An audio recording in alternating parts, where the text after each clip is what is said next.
Looking at seed catalogs on a winter day warms the heart and gets you ready for spring.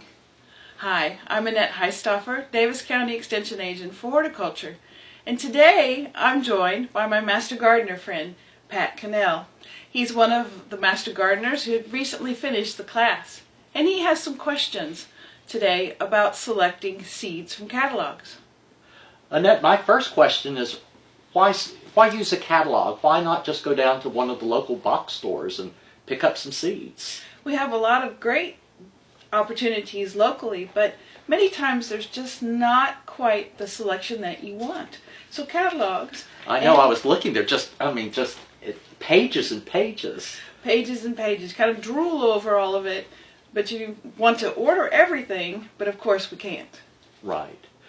Annette, I was looking at, specifically, I was looking at the tomatoes in the catalog, and I do have some questions. You know, they're F1s and heirlooms and hybrids, and could you help me understand that just a little better?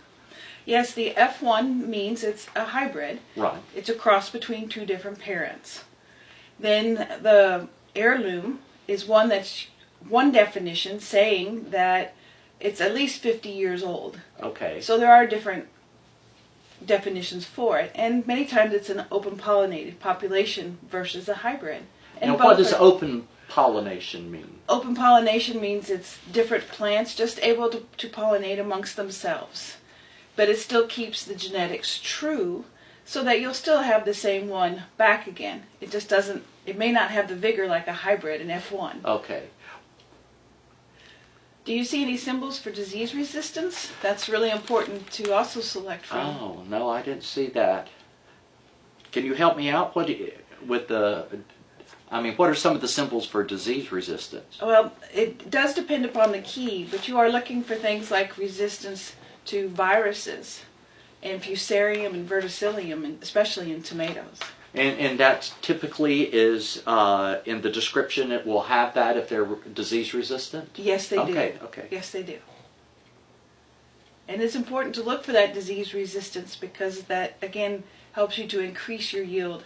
It helps to lessen the loss because of the disease. Okay. Mm-hmm. Annette, I'm looking through the catalogs. Now, I enjoy tomatoes, and my wife enjoys, the annuals and perennials. Here it is, winter time. We can order the seeds, but do we need to start them inside before we plant them out?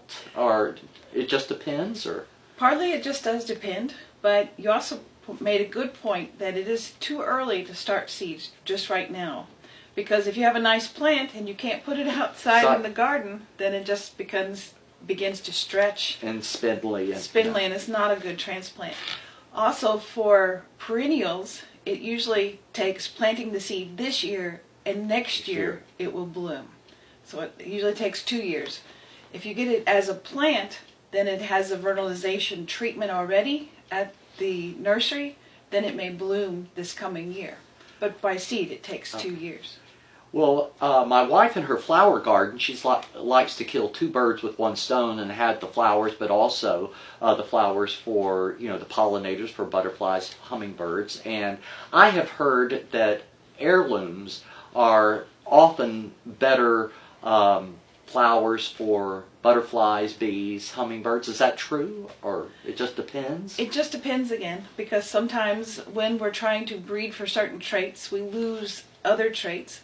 But it's not always true. It's also learning and investigating and it's a trial and error, it sounds like. It's a trial and error. So, I know with the tomatoes it gives from the germination to the time that they are producing fruit. Is that the same thing with the flowering seed? I mean, with seeds for flowering plants as well? I mean, I don't see that as specifically as it is with the vegetable seeds. That's true, because usually we're looking for that tomato as early as we can. Yeah. So our produce, we do tend to have those days. We don't always have that with the flowering plants, but generally they'll tell us if it's a spring bloomer, a summer bloomer, or a fall bloomer. Okay. Anything else you need to tell me before I go out and start buying seeds? I don't want to buy too many of them. Well, that's true.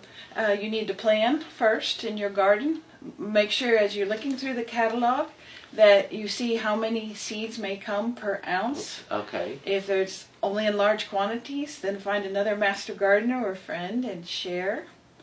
And then also as you're looking through these, plan and think about your garden. How much space do I really have? And how much do I want to take care of? Annette, as I'm perusing through the catalogs, I see symbols like a bird and a deer and butterfly. I'm not sure what the star means, but I guess a deer has a line through it. It's deer resistant. Deer resistant, right? And can you tell me what a star means? Not in that particular Catalog. I guess I need to go to the key. The key, but many times they do let you know, is because it's popular now, because we are concerned with our. Oh, there it is. Easy to grow. Easy to grow, and There's so the keys right in the front. Yeah. And that's a good illustration of where to look for that key.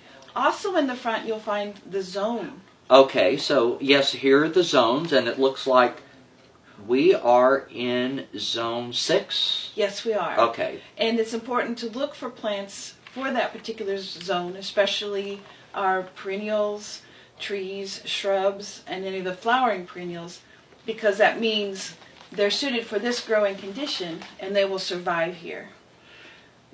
Annette, I know I can Google most anything, but I understand that there are other tools available through the Extension Agency, the University of Kentucky. How do I find that?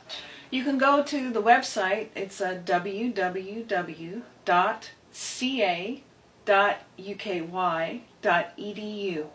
And at our University of Kentucky College of Agriculture, Food and Environment website, you can find our horticulture information specialized for Kentucky. For Kentucky, yes. And that helps you to know, as you mentioned, if you're Googling, you may get information for California, which is right. It's not going to help us here. Mm-hmm. Very good.